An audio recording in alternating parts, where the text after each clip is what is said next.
Voilà, n'oubliez pas que ce qui est cité juste là, ce n'est que partie. Hein. Il y a aussi la télégestion. Que la télégestion, il faut savoir faire la télégestion. Il y a aussi même la communication sans fil, wireless industrial, c'est-à-dire communication sans fil dans le milieu industriel. Il faut connaître toutes ces choses-là, c'est très important.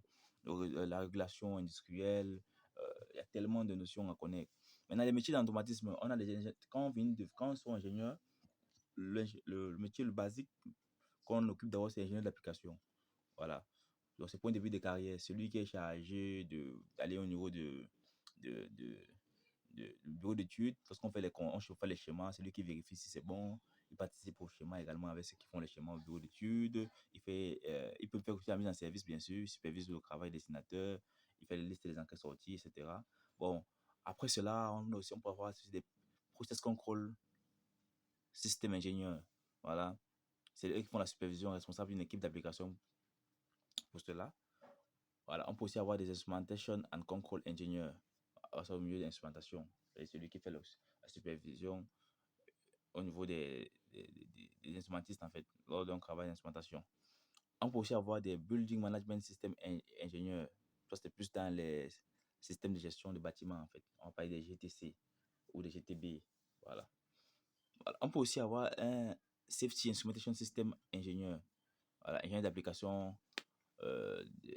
les systèmes d'exploitation de sécurité. C'est la même chose qu'un ingénieur d'application simple. Hein. Sauf que lui, il est orienté plus dans les systèmes d'exploitation de sécurité. Voilà. On peut aussi avoir un functional analyse ingénieur. Ingénieur d'analyse fonctionnelle. Lui, il rédige les analyses fonctionnelles qui constituent une partie du cahier de charge du développeur. Donc, il se retrouve dans de gros projets sur plus de 10 000 entrées sorties. Bon, il faut noter que tous ces postes-là dépendent aussi de la taille de l'application. Hein. Et apparemment, moi, par exemple, dans les projets d'automatisme, quand c'est un projet, le projet que j'ai fait à SDB, par exemple, c'est un projet pas très grand. Voilà, donc du coup, j'étais en même temps en ingénieur d'application, en même temps euh, ingénieur d'analyse fonctionnelle. Donc, c'est moi qui a fait tout ce qu'il fallait, l'analyse fonctionnelle, le programme, le câblage, même l'instrumentation. C'est moi qui a câblé les systèmes de détection de gaz avec les systèmes euh, euh, Oldham et LACO pour le wall en gaz.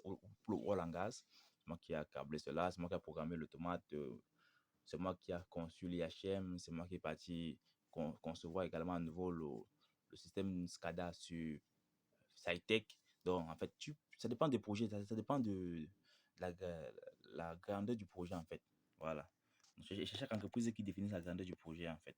Donc, mais dans les grands projets à plus de 10 000 entrées sorties ou bien 15 000 entrées sorties, il faut voilà, que tous ces postes soient créés parce que ça permet à ce que le système soit vite déployé, en fait. Sinon, il y aura trop d'erreurs ou bien on va mettre plus de temps à déployer le système. Tu ne peux pas tout faire, en fait. Tout dépend de la grandeur du projet.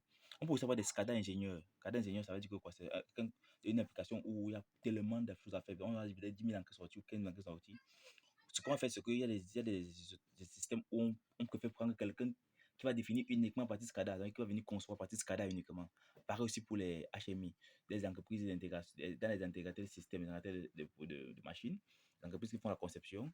Pour que chacun pour que ce soit rapide et qu'on limite les erreurs, on préfère prendre une personne qui va travailler uniquement sur l'IHM. Voilà. Donc tout dépend du projet en fait. On peut aussi avoir des ingénieurs réseau industriels. Donc, comme on dit, toi, là, pareil pour le réseau industriel. Celui qui va faire l'architecture réseau industriel, celui qui va faire la compatibilité entre les différents automates, protocoles pour voir s'ils peuvent communiquer ensemble ou pas, et qui va choisir s'il faut utiliser une passerelle, par exemple, ou pas. Celui qui va faire celui qui va faire la conception du réseau industriel, en fait.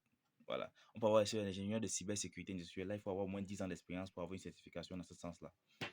Il peut aussi avoir des responsables ingénieurs. Voilà, eux, ils chapeautent les différentes équipes et se rassurent lors du design et de l'implantation de la conformité avec normes, standards et spécifications du client. Donc, c'est eux qui partent d'une équipe à une autre pour voir si tout se fait dans la norme et dans le standard que l'entreprise a défini. Et aussi chargé d'affaires, encore plus chef de projet. Il s'occupe de la gestion de projet et coordonne l'ensemble des activités pour une réussite technique dans les délais et budgets. Les certifications qu'on peut avoir, par exemple, il y a celle de ISA, International Society of Automation.